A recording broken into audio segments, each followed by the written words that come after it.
The NBA is officially off the rails. What an offseason, and it's only been a couple days. We've already covered Giannis to Miami on a previous episode, so make sure you go check that out. But we can just run through some of the other stuff that's happened in the less than 1 week since then. Kawhi Leonard is a Raptor again. LeBron is, we don't know yet, but he's not a Laker. The Lakers themselves look very different. Jaylen Brown is a 76er. Paul George is a Celtic. LaMelo Ball is a Timberwolf. Ja Morant is a trailblazer. We can go on and on. So let's break it down and go through every major deal, or at least the one that you guys care about. And let's start with the Kawhi Leonard trade, which I think was a no-brainer for the Toronto Raptors. And no, not just because I'm sitting here in a studio in Toronto. This is not a homer take, okay?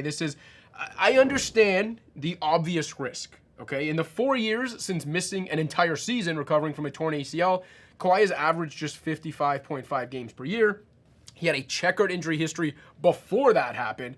And by the way, there's still a cap circumvention investigation and scandal hovering over both his head and the Clippers' heads. So I get all that. I get the risk. And I understand that trading control of 3 first-round draft picks, 2 unprotected in the 2030s, and a swap in 2027, and potentially giving him a max extension that will likely run through his age 37 season is obviously risky, but let me explain why it's a no-brainer anyway. You have to understand that the Raptors weren't just some young rebuilding team with a clean slate that they randomly mucked up to chase an aging star. This was a young playoff team, yes, a young playoff team, but one that already had big money commitments to veteran players. They already had a pretty complicated cap sheet going forward. Assuming Brandon Ingram eventually picked up his 2027-28 player option, the Raptors were on the hook to pay Ingram, a one-dimensional star who, by the way, has missed more games than Kawhi Leonard over the last 4 years, 24% of the salary cap for the next 2 years, and they'd probably have to make a decision on either extending Ingram or trading him relatively soon anyway. Even if Kawhi commands 35% of the cap on his next extension, which he probably will, for 3 years, going from 2 years of Ingram to 3 of Leonard is worth the picks it took to get there, especially when you consider that Toronto kept the rest of its core intact. Like, the Raptors acquiring a player of Kawhi's caliber, even at this stage of his career, without trading Colin Murray-Boyles, that's worth the draft capital in its own right. And it's icing on the cake that they also didn't have to give up a Jacoby Walter, a Jamal Shed, Alan Graves, who they just drafted. Like, again, no-brainer for the Raptors. They essentially turned Brandon Ingram and Grady Dick, a supposed shooter who couldn't shoot, and who had fallen out of the Raps rotation, into Kawhi freaking Leonard. That is worth some draft capital. If you don't get that, then I don't think you quite understand how massive of an upgrade Leonard is over Ingram. And that's not even a knock on BI. Like, Ingram made an all-star game last season. He played more games than he had since his rookie year. And he really did help the Raptors figure some things out on the offensive end.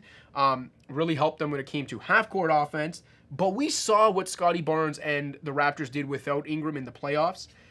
And between Kawhi and Ingram, Kawhi's an even better mid-range scorer, a more efficient offensive player overall, a better and more willing three-point shooter, and we obviously know that these guys are on different planets defensively. Like, Kawhi might not be his former defensive player of the year self, but he is still game-changing on that end, and yet he's not even the best defensive player in the Raptors' front court. He might not even be the second best defensive player in the Raptors front court because Scottie Barnes and Colin Murray-Boyles both have all defensive potential on that end. Barnes literally just made an all-defensive team.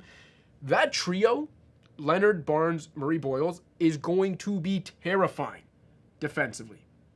And then you start to think about it, and it's like, even the higher-priced veterans that the Raptors have and that people thought were maybe impediments to doing something better, they all of a sudden start to look like better puzzle pieces and better fits with Kawhi in the fold.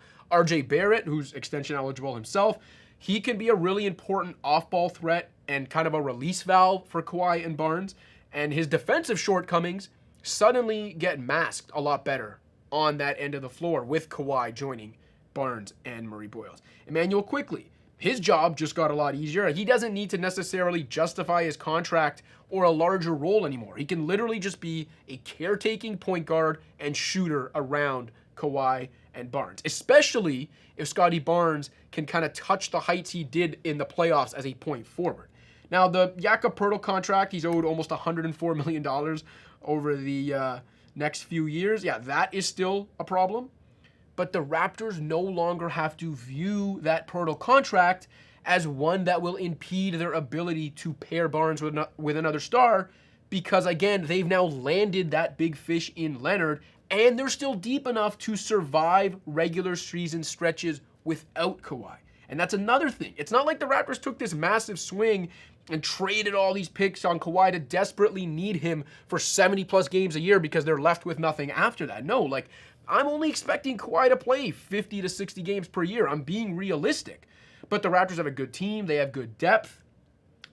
They've got enough depth to give themselves a solid regular season floor even without Kawhi. Like, let him do what he needs to be done to be good for April through June, because suddenly that's what the Raptors are playing for again. That's what this trade has done for them. And remember, Raptors general manager Bobby Webster, vice president of health and performance Alex McKechnie, the Silver Fox, they know how to best manage Kawhi Leonard throughout the year so that they get what they need from him in the spring. And even from an asset standpoint, the Raptors still have a bunch of young talent. They can still trade control of up to 4 more first-round picks. They didn't even come close to going all in for this trade. I'll leave you with this on the Kawhi front. The Raptors already boasted a top 5 defense, a top 10 half-court offense, and an overall average-ish offense en route to 46 wins last season. And now they've replaced Ingram with Leonard. That is a huge boost on both ends. Very few teams can match Toronto's two-way ceiling. I know obviously a lot can still happen, whether it's Philly, Miami, whatever in the East. Like, there are teams that can still make more moves. But as of right now, I've got the Raps as the number 2 team in the East. I have them as the biggest threat to the Knicks, the defending champion Knicks in the East. All that said, we are still talking Kawhi trade. I do want to give some credit to the Clippers in this deal as well, because they could have easily just kept spinning their wheels and kind of kept subscribing to the sunk cost fallacy when it comes to Kawhi. And instead, they understood how far they still were from contention, and they moved quickly on the Kawhi trade. Like, don't get me wrong, it's disappointing that after a 7-year run defined by postseason disappointment, injuries, and scandals, and after one of the best seasons of Kawhi's career, the Clippers couldn't acquire a blue-chip prospect when they finally moved on from Kawhi. But he didn't help their cause with all his baggage, plus the fact he was entering a contract year and had reportedly telegraphed that he'd only sign an extension with the Raptors. Like, essentially, and this probably doesn't help his case in the court of public opinion in LA, Kawhi's parting gift after all that was essentially taking all the Clippers' leverage. But all that said, getting control of 3 first-rounders and delaying the unprotected traded picks until well after Kawhi is gone from Toronto, that was good work by the Clippers, by team president Lawrence Frank. They can actually start to turn the page now. They've got Darius Garland. They've got number 5 overall pick Keaton Wagler. They've got financial flexibility, and they're slowly replenishing their supply of draft capital. There is real light at the end of the tunnel for the Clippers. No, it's not Kawhi and Paul George. It's not Kawhi and James Harden. It's not Kawhi and whichever other veteran star has cruised through town over the last 7 years. But what it is clarity, and that is refreshing for the Clippers after the last 7 years. That is worth something to them. That, I think, is all that needs to be said about the Kawhi trade from both sides. Now, usually something like the Kawhi trades happen, I'm out of here. I'm out of the studio. We've already covered the big news of the offseason, but nope, we got to talk about a Jaylen Brown trade and then a bunch of other stuff.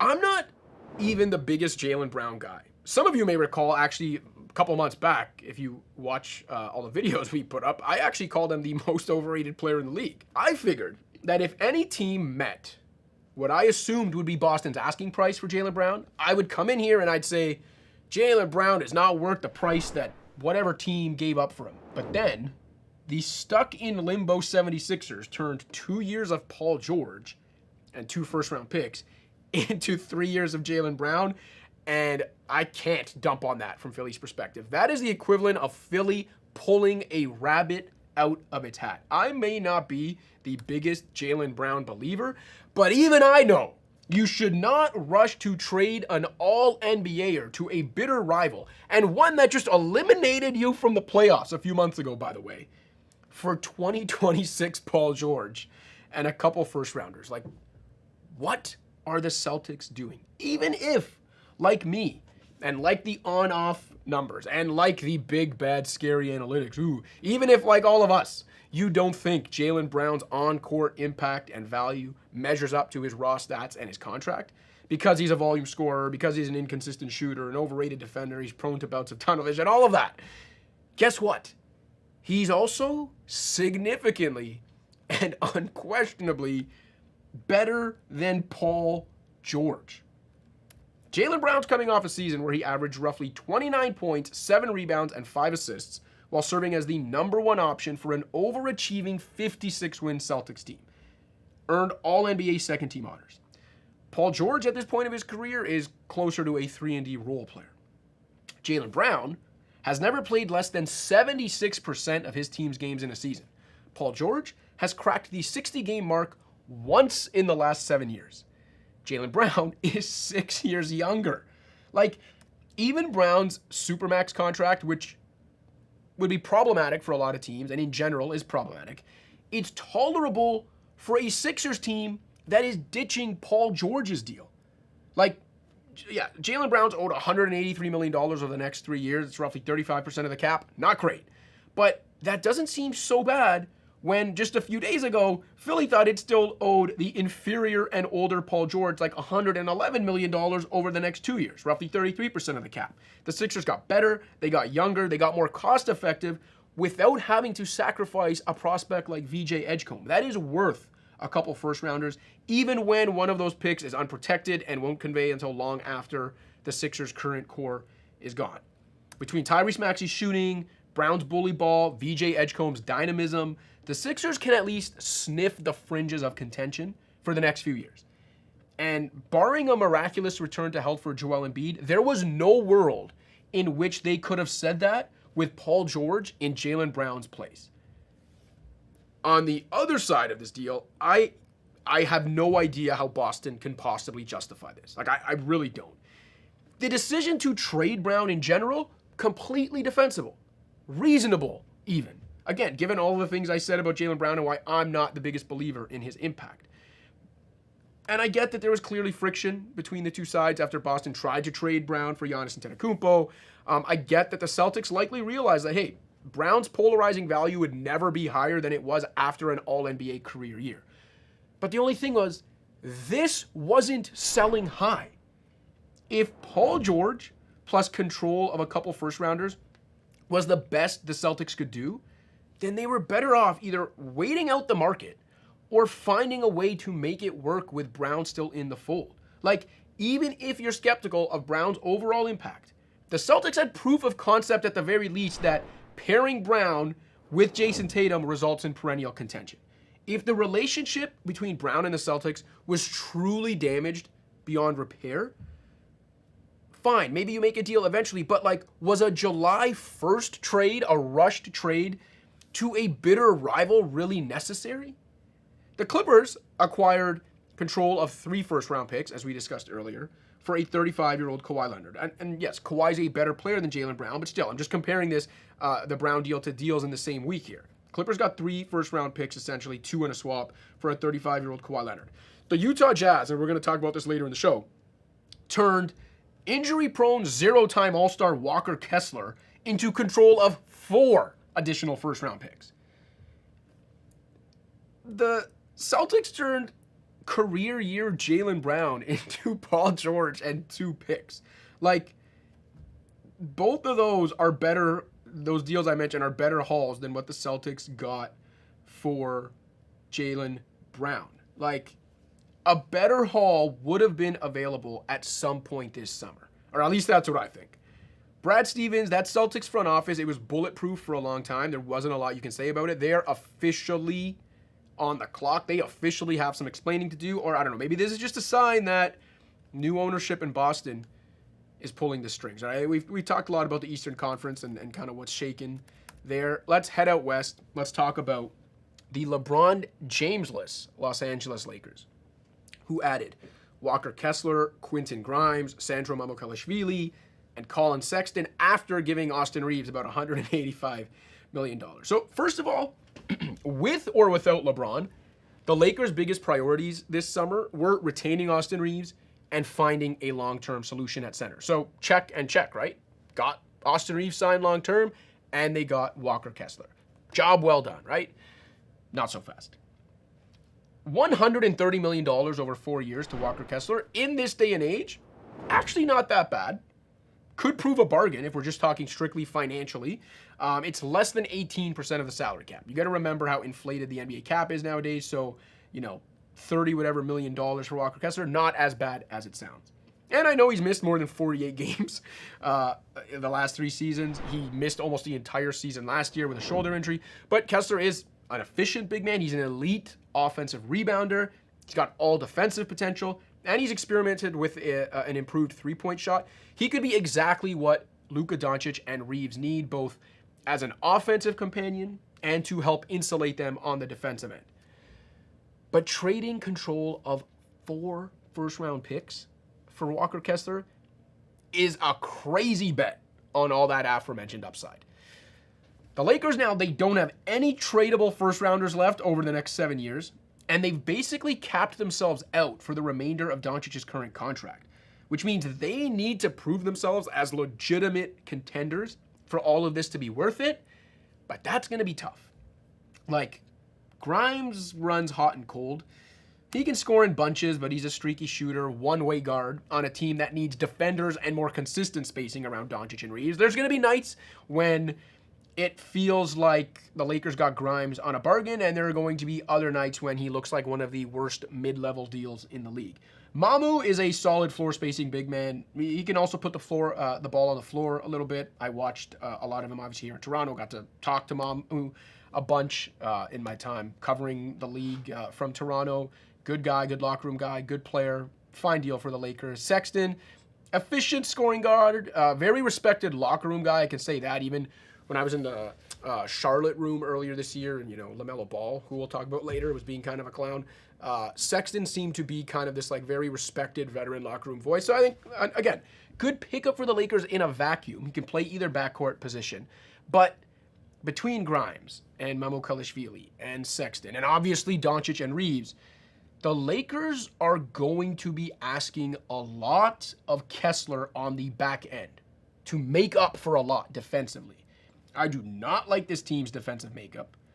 And even though they should be awesome offensively, they could threaten to be the number 1 offense in the league, they still need a starting caliber wing.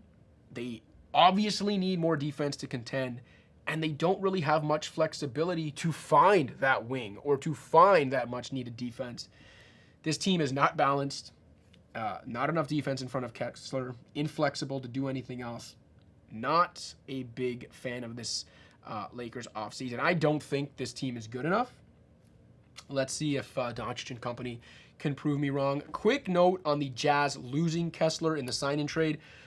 Utah still has number 2 overall pick Darren Peterson, Ace Bailey, Keontae George, Kyle Filipowski, and Isaiah Collier, among others, still on rookie-scale contracts. They've got Lauri Markkanen and former Defensive Player of the Year Jaren Jackson in the front court, and they have an absolute bounty of surplus draft picks. It's very rare that a team can lose a youngster like Kessler without receiving a player in return and still come out of the deal ahead, but that's exactly what the Jazz have done. They still have a very bright future. Big fan of what the Jazz are building, even if you can't quite see the end result yet. Okay, I promised we'd talk about LaMelo Ball, so let's do that. One of the most unserious players I've ever talked to, and don't get me wrong, pleasant enough conversations when I've been in the locker room when Charlotte rolls through Toronto, so nothing against LaMelo personally, but as unserious as you'd expect. So I get why Charlotte would do what they did and trading him. In fact, I think it actually took a lot of stones by Charlotte's front office, by general manager Jeff Peterson, who's doing a good job there.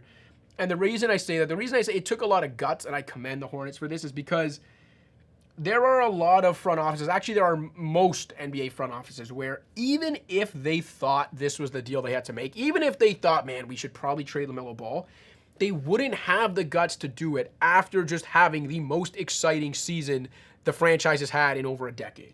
And so I give Peterson and the Hornets credit that they didn't let that second half of the season, the success, the excitement of last season, influence them or dissuade them from making a trade that they thought they had to make. I give them credit for that. At his absolute best, LaMelo Ball is undeniably a game-breaking offensive talent, limitless range, top-tier playmaker, and he has the size to make a difference on the defensive end. Even with all his warts, and trust me, we're going to get into those warts, his impact on the Hornets' success was consistently positive. Just one stat I'll throw at you guys.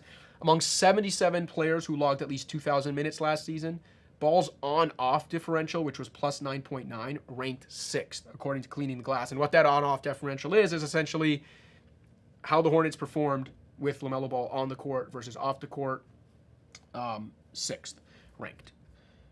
And Anthony Edwards has never played with a backcourt mate this good in Minnesota. So again, I get why some Hornets fans are upset. I get why Anthony Edwards and the Timberwolves are probably excited. But I do think the Timberwolves are kind of imbalanced now in the opposite way they used to be, where they were kind of a really big team and maybe didn't have enough backcourt help for Anthony Edwards. Now, Naz Reid gone, Julius Randle gone. It seems like they're imbalanced the other way and they maybe need another big or whatever. But I do get the bet on LaMelo Ball's talent. It's just the Timberwolves, they feel like an incomplete team that is still maybe one big piece away from tying it all together. And who knows, maybe they land that piece somehow this offseason. Maybe it's LeBron, I don't know. But they are very pot committed to this team now and to the Edwards-Ball duo in general. And I have no qualms about being pot committed to Anthony Edwards. I do not trust being pot committed to LaMelo Ball. I just don't trust him in general as a leader of a team. The Timberwolves have one tradable draft pick remaining over the next 7 years, and it's Memphis' 2030 second rounder. The only pick the Wolves actually control themselves during that time is their own 2032 first rounder, but the most they can even do with that is offer it as a swap. They can't trade it outright. So again, kind of similar to what we were talking about the Lakers, where it's like, I don't think they're good enough, but I also don't think they now have the assets or the flexibility to do anything about it. I mentioned those warts with LaMelo. So, lengthy injury history. We know all about his wonky ankles. He's averaged just 47.4 appearances per 82 games over his 5-year career. And maybe there are optimists out there, LaMelo optimists, big LaMelo fans, who could point out, hey, Steph Curry overcame ankle injuries early in his career before exploding into superstardom. Well, let me put that in perspective for you. Steph Curry, even with all those ankle injuries and being injury-prone early in his career, still averaged 70 appearances per 82 games in his first 5 years. Again, LaMelo Ball, 47.4. And even when healthy, LaMelo comes with baggage. Like, yes, he played a smarter brand of basketball last season, made more of what coaches would describe as winning plays, did more of the little things, the dirty work, was better defensively. But his general demeanor remains unserious. That defensive effort is still inconsistent at best. And for all of the offensive talent he has and that he brings to the table, he's also prone to like a startling number of really bad decisions with the ball in his hands. And that wears on teams. That adds up over time, over the course of a season, over the course of a playoff series, which is what the Wolves are now hoping he's going to be part of.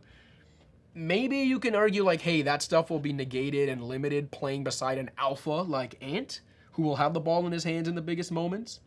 But I don't know, man. The Hornets knew Ball better than anyone, and they decided to sell high on him rather than riding the wave of excitement last season produced, and I think that tells you something. We're about to find out how important LaMelo Ball was to everything the Hornets were doing, or just how replaceable he was, and we know what the Hornets are betting on the answer being. As for the Hornets, look, Con Knipple, Brandon Miller are obviously the future there, and they decided they didn't want, everything that came with LaMelo and low IQ, empty calorie Miles Bridges around those young cornerstones. By the way, what the hell was Phoenix doing? Just complete side note here. Trading an unprotected 2033 first round pick, their only tradable pick, for Miles Bridges. Insane asset management. But anyway, back to the Hornets. Knipple and Miller are their future. All the young guys they've got, Moussa Diabate. I love Naz Reid, by the way, who is now a Hornet. And they have 11 first-round picks over the next 7 years, including that unprotected Suns pick in 2033, and control over a couple of Minnesota's first rounders after Ball's contract and Edwards' contract expire. The Hornets have some very, very valuable trade chips in addition to some very exciting young talent. I really, really like what Jeff Peterson is doing there. The Hornets want to be a serious franchise. That's what this is about. They want to be a serious franchise, and they didn't think they could do that with LaMelo Ball. Honestly, hard to blame them. All right, speaking of a one-time star who became known as an unserious player, Ja Morant also got traded in the last week. Ja Morant going from Memphis to Portland for essentially a bag of donuts. No disrespect to Jeremy Grant and Chris Murray, but that is not the trade package people would have envisioned for Ja Morant years ago. We've talked ad nauseum about the off-court concerns with Ja Morant and even the on-court concerns. Like, he's a non-shooting point guard, a defensively challenged point guard, who has shown signs of diminishing athleticism. That is a very bad combination, even if you don't consider the off-court stuff. There's a reason why he was available for that aforementioned bag of donuts. But also, the price was low enough, in Grant and Murray that I'm fine with this as a low risk bet for Portland. I understand taking the flyer on Ja's sheer talent. And look, we saw some encouraging signs. There was a stretch like mid-season this past year when Morant had just come back from a calf injury, and we saw some of those like drive numbers, some of those the at-rim frequency kind of start to tick up, and it was encouraging. Of course, downside is that after a couple weeks, he was then sidelined by ankle, calf, and elbow injuries again. So yeah, mixed bag when it comes to Ja. But again, when you look at the price paid to acquire him, I have no issue with Portland taking the flyer. I did think it was funny. Portland's new head coach, Micah Nori. There was a story in The Athletic, Jason Quick wrote it, all about how Nori, had this great sit down and I think a lunch or a dinner with Ja, and they talked about things in the future, and Ja seems so focused and he wants to be a Blazer, and he just wants to win, and he wants to get back to showing who he is as a basketball player, and he seems so genuine and earnest and all this stuff. And it's like, it all sounds great. It sounds very training campy, like, oh, everyone's in great shape on the first day of training camp. I just thought it was funny because it was like, the Blazers now have to try so hard. I'm not saying that meeting didn't happen. I'm sure Micah Nori and Ja Morant had a fine sit down, and I'm sure Ja said all the right things, and I'm sure they're both very excited about their time together in Portland. But it does kind of seem to me like the Blazers are just going to be trying really hard to be like, no, Ja is a changed guy. He's going to be the great Ja Morant of years past, and we can't really say no, he's not until they take the floor, and then we'll see. But I wouldn't bet on him being that player, but still understand why Portland took the low-risk gamble on it. The flip side is that the Grizzlies have completely turned the page on that Morant, Bane, and Jackson era. They have a fresh slate now with Cam Boozer and Cedric Coward and Zach Edey and a boatload of picks, no distractions around. So let's see what Memphis can do with that. All right, we can get to some smaller notes now as we wrap things up here. I just want to mention that the Detroit Pistons have been maybe the most disappointing team in the offseason when it comes to their inactivity. Like, I said it going back to the trade deadline when they didn't really do anything except add Kevin Huerter, that it was a disappointing deadline for me, because while Pistons fans in the front office seem to be leaning on the fact like, hey, we're young, we're going to be building this thing out for years, we don't have to rush into it. And my counter was, you are on pace to be a 60-win 1 seed. You have a chance this year. Make your move. They didn't. Apparently, they were going to wait till the offseason, and guess what? Now the offseason's come, and their offseason so far has amounted to salary dumping Isaiah Stewart, and then adding John Collins and Isaiah Joe. Don't love it. I like Joe, and I like Collins. I actually think John Collins has become underrated, but it's just, that's really underwhelming as an offseason for a team that is coming off 60 wins, that is coming off being a number 1 seed, that is coming off an underwhelming trade deadline because they were waiting to the offseason that did salary dump Isaiah Stewart. They cannot come out of this summer having just retained Huerter and added John Collins and Isaiah Joe. They need to make a bigger move because the Eastern Conference is passing them by. Speaking of the Eastern Conference, guy I wanted to make a note of, one of the more surprising deals of this offseason so far, Norman Powell landing in Chicago on a 2-year, $45-ish million deal. Powell's coming off an all-star season this past year. He has a track record of efficient production, 3-level scorer. He's averaged more than 21 points per game in each of the last 2 seasons. He's topped 60% true shooting 7 years in a row. He's a career 39 points, essentially 40% three-point shooter on a high volume of attempts. Like, even at 33 years old and with clear defensive issues that I've complained about in the past, I thought he could command a 3rd year on the open market. I thought he could command a bigger overall contract, more money. And if he couldn't, then it seemed reasonable that he would at least land with a contender. Instead, he signs a 2-year deal with the rebuilding Bulls, who are not going to figure into, the playoff picture, let alone contention conversations. But what I think is interesting about this is that I think we're going to spend the next 2 years, or maybe just this next season, talking about Norm Powell being like the clear #1 trade target for contenders. That's how we're going to spend the 2026-27 season in Chicago. We're going to be just counting down to the deadline until Norm is trade eligible, because there's no reason contenders are not going to want to trade for this guy on a reasonable contract with his track record, given how much scoring and self-creation and shooting is valued in the league. And also, he might be the #1 option on the rebuilding Bulls. That's another thing too. So he might be getting his numbers. That'll be interesting to monitor. But yeah, that Norm to me is just as soon as I saw that deal come through, I'm like, that is an obvious trade target for every contender next season. And if not next season, then in the 2nd year of his deal. And then at that point, maybe the Bulls have a chance to turn Norm, who's a well-respected veteran, into kind of more future-oriented assets. All right, last thing before we go, we will end our conversation today with the last team that was standing, that we ended the NBA season with, that just passed. That's the New York Knicks, the defending champs.